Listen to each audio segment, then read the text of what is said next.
Okay guys, once again I want to apologize through an error I made in deleting some scenes after I made part 3.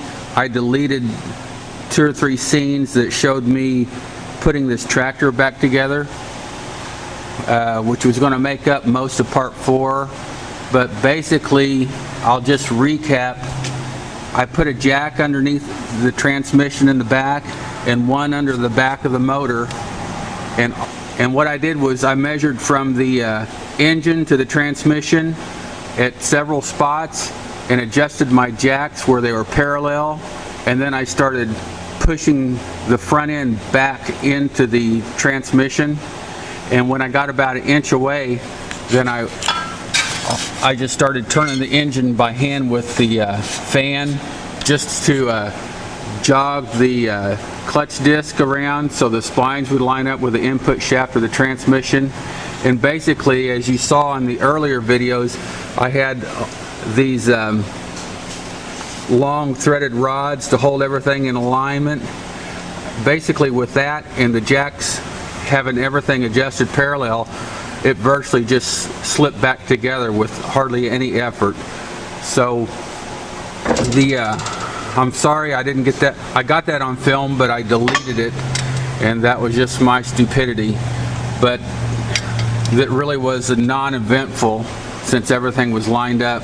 I wanted to show you guys something I did that I should have showed you in the first video. Is before you do anything, you need to lock the front axle in to the frame if it's a wide front end tractor. And so I use these wedges, these blocks of wood that I cut, and basically it's a 2x4, and it's about 1.25 inches down to nothing, and it's about 5-6 inches long, and you drive those in up here to lock the front axle, so when you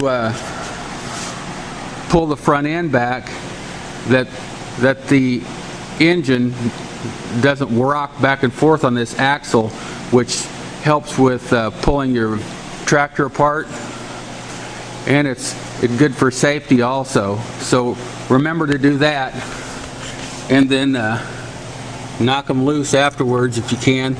These were already loose. So the other thing I want to show you what I'm going to do is we're going to just fit the hood back down, and it's just a matter of putting everything back together. Don't forget, underneath here there's 2 hidden bolts that go right here and here, and can only be accessed from underneath. And then I'm going to put these 2 front axle struts back in their sockets right here, and so you'll see that they'll go in there like that, and I'll put a little bit of grease on them and then put the caps on it. And then also the steering linkage, which I still had connected to the pitman arms, I just folded them back, and so we're gonna fold these back to the front, and we'll line up the arm and put it all back together like that. So and then of course I did have a little video of the starter, me tightening it in. There's really nothing to put in the starter in. You just put it in, put your 3 bolts in, and a battery cable on it. And I'm not going to film all the little bitty bolts, and there's 2 screws that go here, and here's the other side of the hidden bolts that are underneath. You have to access them from underneath here, which is probably the only bad design I've ever seen on these things, because they're a little difficult to get to, and if you don't know they're there, then it'll sure mess you up on pulling this hood off. So that's about it in a nutshell. So I hope you like the video series on the Ford 600 series. It's actually basically the same for the NAA, Jubilee, 800 series, 900 series, even related to the 2N, 8N, and 9N, all those. It's all basically the same. And then you can actually apply this, all these tips and stuff toward any tractor you have. And you have a Massey Ferguson 65, or you could have an Alice Chalmer. All the basics are the same on these tractors. I mean, these engineers did not reinvent the wheel per se. A lot of them did improve on it, but anyway, I hope you enjoy the series again, and if you have any specific questions or specific repairs, there's a possibility that we could be doing that in the future, so I could line those up. Okay guys, remember what started this whole mess was the hydraulic pump, and when we took it off we could see that gear right there was shredded, and then I turned the pump by hand and everything felt fine. So I put all the tractor together and I put new hydraulic fluid in it, and etc., and then I fired it up, and of course most of the time these pumps won't pull a prime, so the way you prime it is you go over here on this other side. Right here there's the dipstick, and you put your oil in, your fluid, and then you put a air hose on here where you check your oil.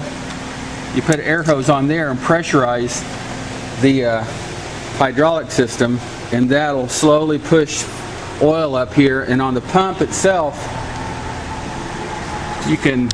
there's a plug on the very top of the pump, and it would set up here, and you take that off, and the first way of trying it is just take it off, pump it, or pressurize the hydraulic system until fluid runs out, and then put the plug back on real quick and fired it up. So that's what I did. Well, the hydraulics worked, but they worked really slow, and the pump wasn't making any noise or anything, but I thought something was wrong. And when I looked up here at the tack, which runs off the end of the hydraulic pump, the tack was not turning, and so I felt there was an issue, because a few months ago we'd already put a new cable on and a new tack, and everything worked just fine. And so I pulled the tack off the hydraulic pump, and where it engages, it wasn't spinning. And so then I quickly shut the machine down, knowing we had some kind of issue with the pump or gear or so forth. So I pull the pump up here on the bench, and the first thing I noticed is this is the little bolt that holds the gear to the drive shaft of the pump, and this was just it was stripped. There's no threads on that, so I knew that wasn't spinning. But then I looked in here and I could tell that, I don't know, I was just spinning it and it just didn't feel right. And so I wanted to get this off so I could look at the gear and look at the end of the shaft and just inspect it in general. And when I pulled the nose off and pulled the shaft out, I looked at the end of the shaft here, and this is right here, this is called a wobble plate, or a swash plate, wobble plate, whatever. And right here you can see that there's supposed to be a bearing on here, a roller bearing, and there's nothing there. There's part of the cage, and then I look into the hydraulic pump, and you can't see it, but there's pieces of bearing up here and pieces of the cage down here, and even one of the pistons is down. They should all be sitting up here, and so until I tear this apart, I don't know where all those roller bearings went. They may have just been ground up, and that's exactly why it chewed the teeth off of the hydraulic drive gear. It's because this pump locked up tight, and it was either this gear that was going to break or the one on the tractor, and the one on the tractor broke. And I'm surprised that this one looks so good, but this is a steel gear, and this is a steel cut gear. So this is made out of a piece of solid steel, turned, machined, I'm meaning to say. And the original gear is a cast gear. You can see it's been cast, and then the gears were cut into it. And so this is a more brittle gear than this one, and that's why this one broke off. So now the new gear I put on there appeared to be a machine gear, just like this one. So I'm just going to have to tear this whole pump down and tear all this business apart, and we're going to have to rebuild it. All new bearings. You can't trust this bearing. I don't know if the pistons are junk or what, but something's keeping this one from standing up. Maybe the springs broke, I don't know.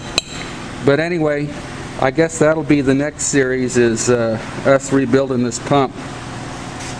Thank goodness it didn't lock up again and break that gear again. So we dodged a bullet there.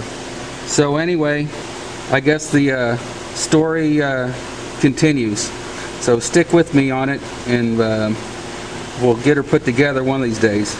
Thanks for watching my videos.